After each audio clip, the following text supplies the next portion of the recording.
Hello, CES. I love on-ramps and off-ramps. I just love them. I sometimes think to myself, is it wrong for me to love off-ramps and on-ramps this much because I ride a one-wheel? Because they weren't really made for me, right? These were made for people that are on wheelchairs, for moms with strollers, for people that can't lift a briefcase up over a curb. That's who they were made for. But you see how we all benefit from them? Even me, on my fun little mobility device, I get to benefit from this. Are we as innovators creating technology for the people that need it most? Are you part of a team that is currently working on things and you're thoughtful of those that will be most impacted? That's a super important question to pretty much ask yourself every day of your career and over again as you're part of a network. Now, I do hope to impact some of you emotionally and maybe get you to veer a little bit more toward the end customer, those that need it the most. But I also know this is being recorded. Hi, camera, I see you back there. I look forward to you hearing this in a month, or maybe nobody cares. Just my great-great-great-grandkids. I love you in the future. So this permeates every part of tech and innovation. And I specifically wanted to give this talk, which I've never given. It's not like I have like a Rolodex of hit songs. I just wanted to come and talk about my thoughts around innovating for those that need it most because of the next speaker that's about to come up and have a conversation with me. I wanted to set the tone for empathy. Because so often I wonder if innovation that impacts all of us so permeates our society, was that innovation, would it ever be there if somebody that needed it the most didn't demand it? You see, the industry of folks like United Spinal Association, who's about to come up, they've been working for 75 years to fight for the needs for those that are wheelchair bound or have some sort of spinal injury. How many things have that organization improved across all society? Now when you think about voice technology, I mean, we might want voice technology, but if you're in a wheelchair and your arms don't work, like you have to be able to communicate somehow. And so in the past, it's been things in your mouth that you're controlling. We want them to be able to use voice tech. There should be nothing that keeps them from having the very best technology created for them. When we think about technologies like ChatGPT, who needs it most? College students about to write reports. Who does need it most? Who will benefit most from all the things around text AI? Who's benefiting most from Midjourney? We talk about the fear of graphic designers will be out of business. This whole Midjourney and all the stable diffusion, all the competitors in that space, text to image, it's going to ruin the industry. Or is it that does graphic designers need it most? Are we creating text to image for designers? For those that understand how to harness beauty to communicate important things to humanity? Who needs it most? That's the question. I don't have an answer. I mean, I can talk about specific industries. I obviously wanted to set the tone for my conversation with Enzo at United Spinal Association because I want everybody to think about who benefits most from the innovation that we're a part of. I can make an argument for I needed the one wheel the most because it's a joy machine and it brings me great joy. Or I ruptured my Achilles tendon and this has restored my Achilles tendon. Right? I can make all these different things, but the reality is the person that needs this most is probably the person that commutes on a train and has a 2-mile commute that they walk from the train to their office, from the train to their house. And so was this product and their competitive products, were they created for those that needed it the most, the last mile commuter? This is just a good question to ask ourselves. As we're looking at all these incredible case studies, were these case studies made for those that need it most? And then who's benefiting from it? It's vital that we tackle this, because if we only create things for those with the money to pay the service contract, or those with the revenue to buy the product, if we're only making it for them, the product won't be as good. It'll have a limit. We'll only go so far with the innovation. But if we're creating things for those that are in the greatest need of that advancement, it will be much better for all that use it. Thank you for your attention. That is what I had to share with you. I am going to end early and bring my friend Enzo up to come have a conversation with me about the amazing things that they're doing at the Spinal Association, United Spinal Association. Enzo, come on up.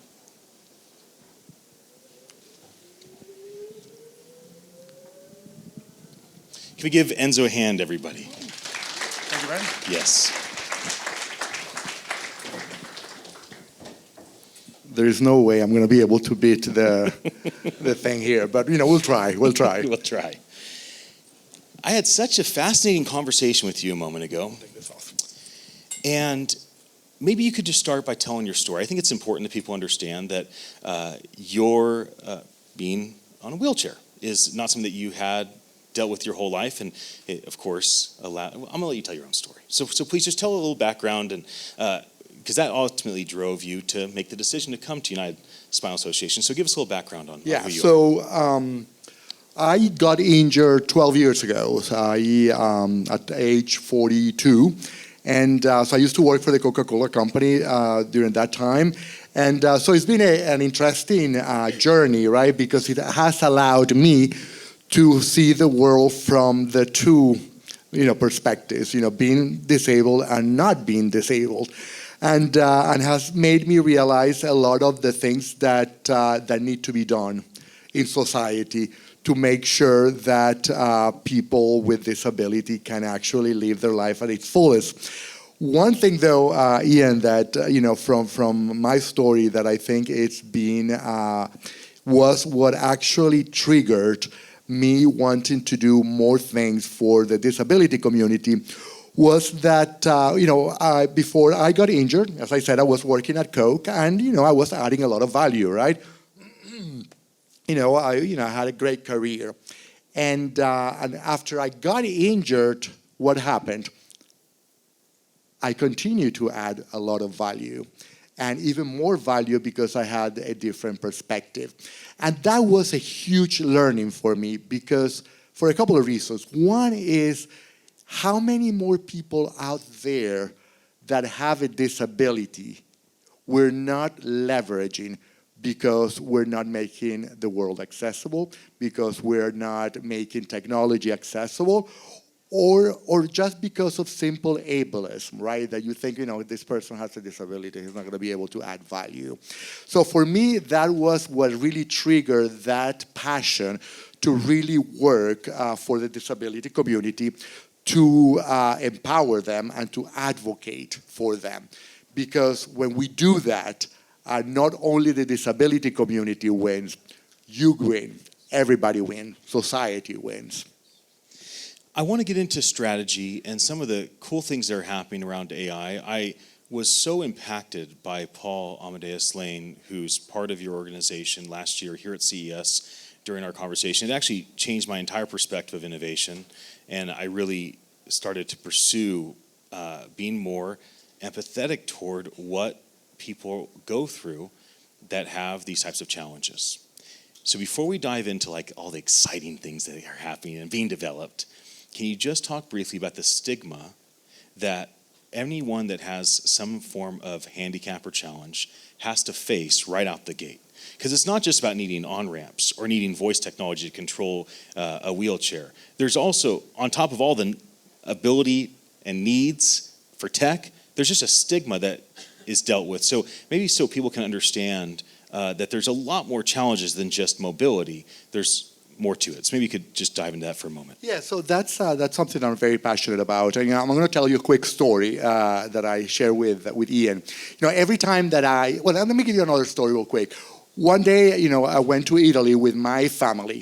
I have 4 kids, so I was able to take them to Italy. And when we came back, we were in the immigration line waiting for our passport check. And the security lady there asked my kids, where do you guys go and all that? Oh, so, we went to Italy and we went here and that. And then she looked at me, and then she looked at my wife, and she looked at my kids, and he said, you guys are so lucky to have a mother that can provide for you. So basically what he was saying, you guys you're in a wheelchair, and there's no way that you can provide for your family. And that right there is what stigma does. But it really has an impact much bigger than the impact that it could have had on me or in my kids. What that means is that if people continue to think that we are less than, what happens is that organizations like yours don't invest on making sure that your products are accessible, right? Because why bother if a person with disability doesn't have a life, right? Why bother to make Microsoft Teams accessible if people with disability don't work, right?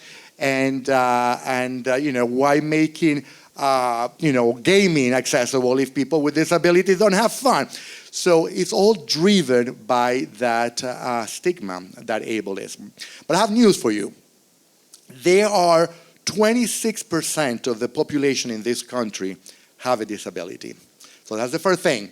The second thing is that the purchasing power of the global disability community is $8 trillion. I don't know how many zeros is that, but it's a lot of zeros.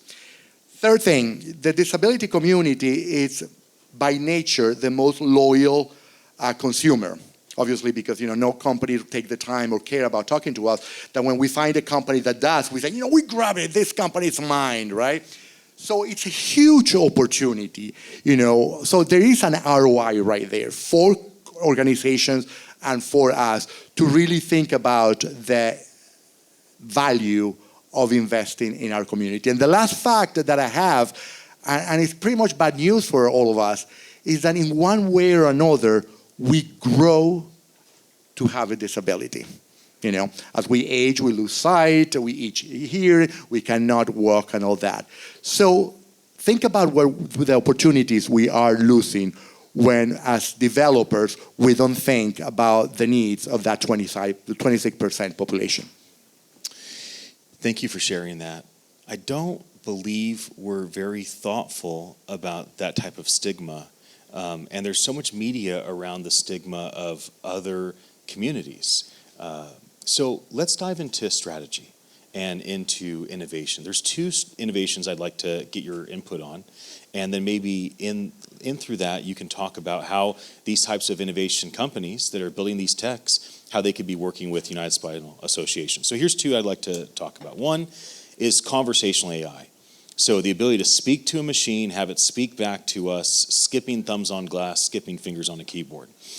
2, which is still far off, are things like Neuralink, right? The potential for these types of technologies to help us communicate with computers, or potentially there's hope and dreams and vision of what if an implant could actually help a person that has a handicap no longer experience that handicap. So maybe we could start with conversational AI. It's the most pervasive technology that we all use. And can you just maybe give a case study of something good that's happening, or a strategy of what you'd like to see implemented, or how these types of companies could be working with your organization?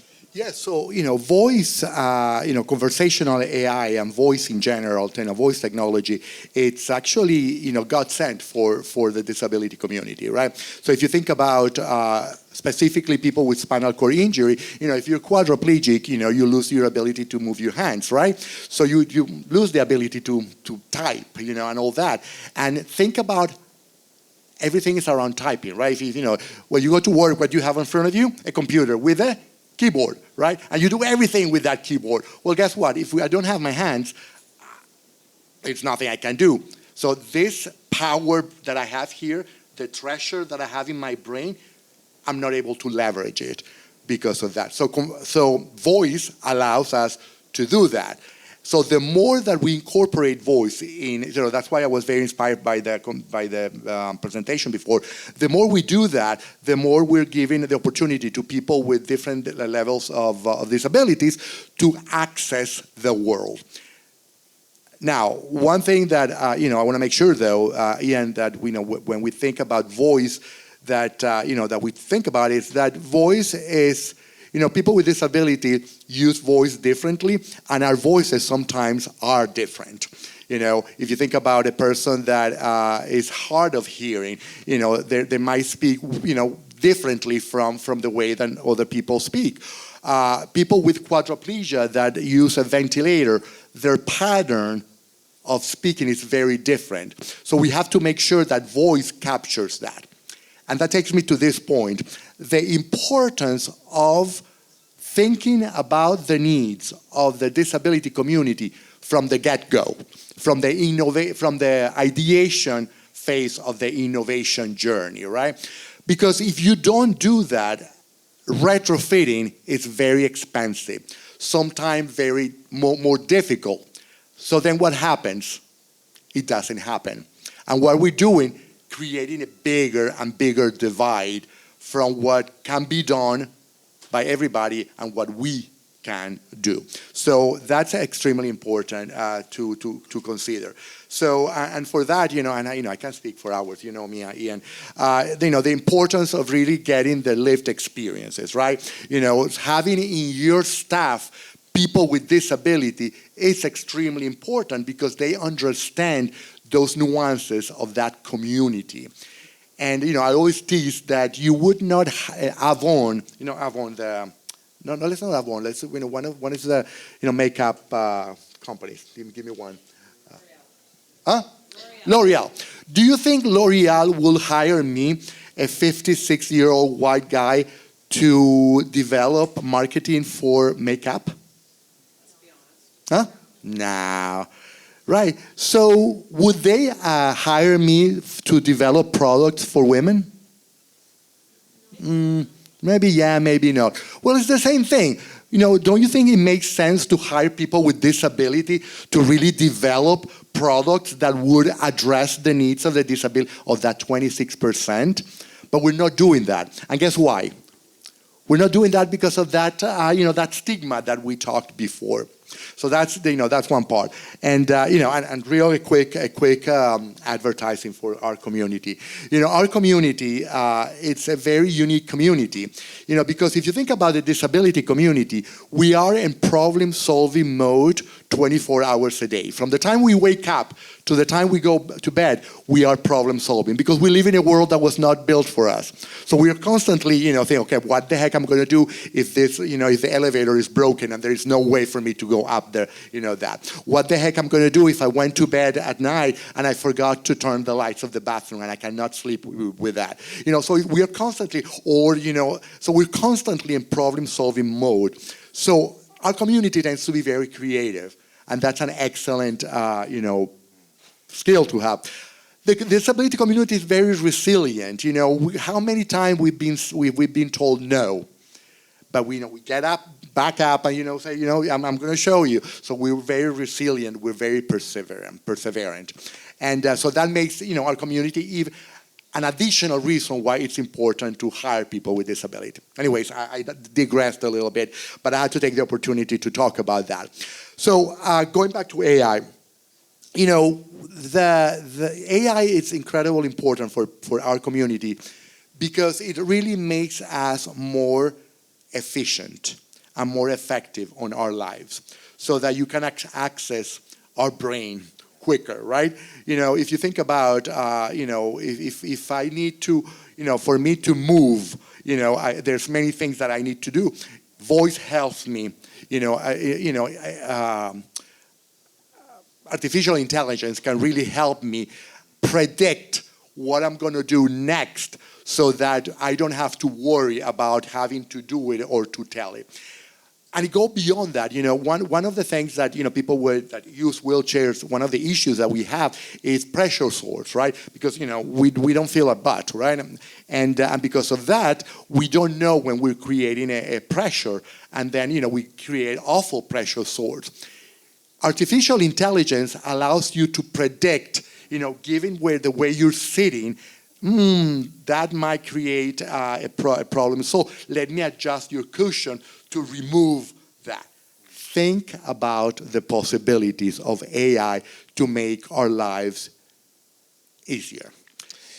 Think about the possibilities of what you're working on to make life for humanity easier. In professional sports, we constantly are celebrating those that achieve great things. It is so, it's not often, maybe at the annual fundraising gala, but outside of that, the executive leader, the CEO of a nonprofit does not get celebrated, acknowledged, or seen very often. I can't imagine there's many people that we could encourage that will make as big of an impact on what happens next as you. So if you, like me, were moved, and if you learned something, and if you see things from a different perspective because of what Enzo shared with us, would you please stand to your feet and clap and thank him for being here. Enzo, thank you for being with us. Thank you, Ian.